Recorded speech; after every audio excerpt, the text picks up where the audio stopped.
මේ කරි චිකන් මේකට දෙහි විනාකිරි දැම්මේ. ඒක වෙන්න තමයි දෙහි ටිකක් දාන්නේ.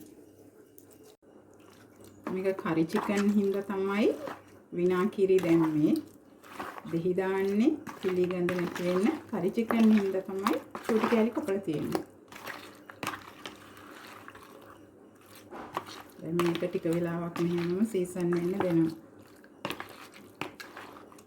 තුන් පහ කුඩුයි, මිරිස් කුඩුයි, කහ කුඩුයි, ගම් මිරිස් කුඩුයි, ලුණුයි, දෙහි, විනාකිරි. තමයි මේකට එකතු කරලා තියෙන්නේ.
මම මේ වෙලාවේ මස් එකට සුවඳ කුඩු ටිකකුත් එකතු කරගන්නවා. මේකෙන් හොඳ සුවඳක් එනවා.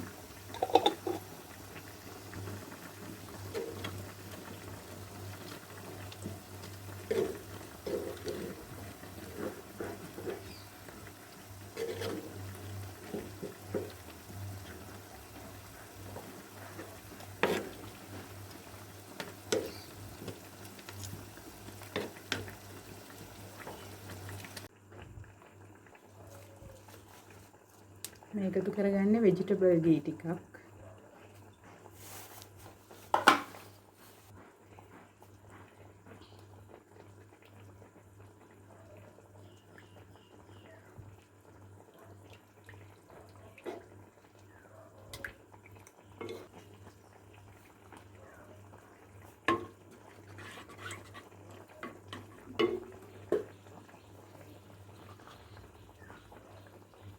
දැන් මේකට දානවා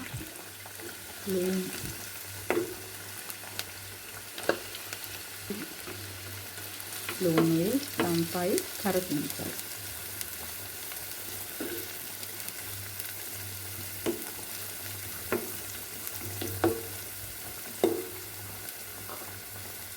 මිරිස් සැප ටිකකුයි, කුරුඳු පොතු කෑලි දෙක තුනකුයි මේකටම එකතු කරගන්නවා.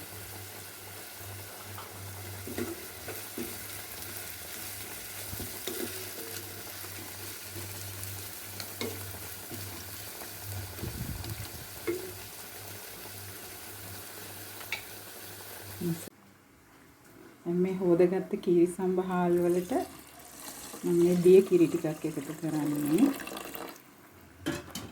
ඊට පස්සේ මිටි කිරි වලින් ටිකක් එකතු කරගන්නවා.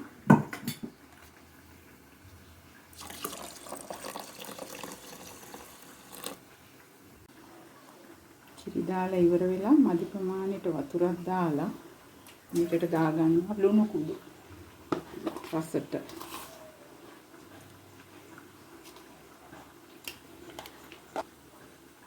කහ කුඩු ටිකකුත් දාගන්නවා. හදාගත්තු ටෙම්පරාදුව බත් එකට එකතු කරගන්න.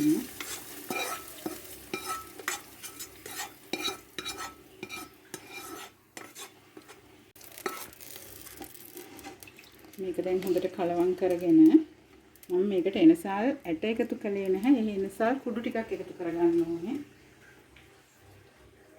එනසාල් කුඩු ටිකක් එකතු කරගත්තාම මේක අපිට කැවෙනවයි සුවඳත් වැඩි. ඒකින්ද එනසාල් කුඩු තමයි මම එකතු කරගන්නේ. මේ තියෙන්නේ තම්බල පොඩි කැලි වලට කපලා තම්බපු අල. අල දැන් මම තේ පොඩ්ඩක් දාලා මේක කර වෙන්න බෙදෙන්න තියෙනවා. මේ අල බෙදින් හදාගන්න මේ විදිහට.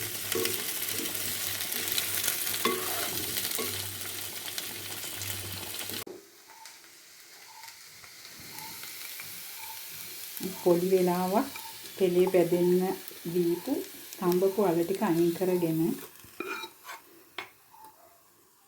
ආයෙ මේක ලිපේ කියලා තෙල් ටිකක් දානවා. දැන් ඉස්සෙල්ලා ලුණු ටික හොඳට බෙදෙන්න දෙනවා. කර වෙනකම්ම.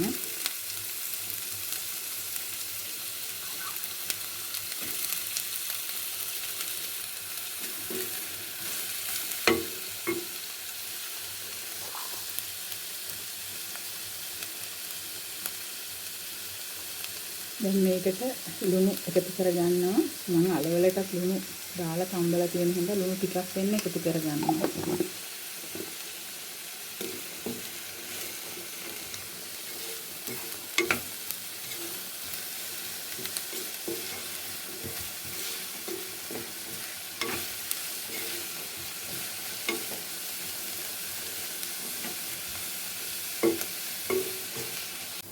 ලුණු වල පාට වෙනස් වීගෙන එනකොට දුඹුරු පාට වෙලා දැන් මේක කරවීගෙන ඉන්නේ. මම මේකට එකතු කරනවා උඹල කඩ ටිකක්.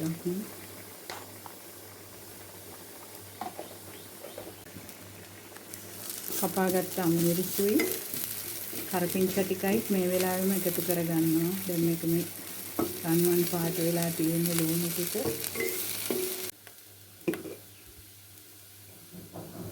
දැන් මේකට කෑලි මිරිස් ටිකක් එකතු කරගන්නවා.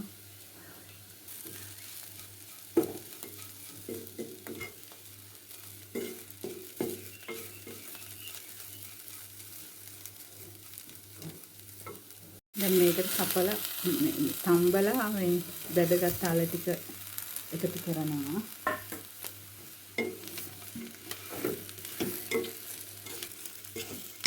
දැන් මේකත් ඉවරයි. මේක හොඳට කලවම් කරගත්තාම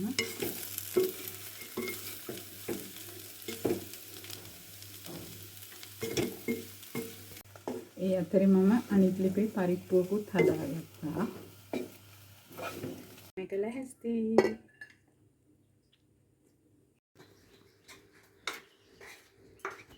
තියෙන්නේ අපේ අල බෙදුම.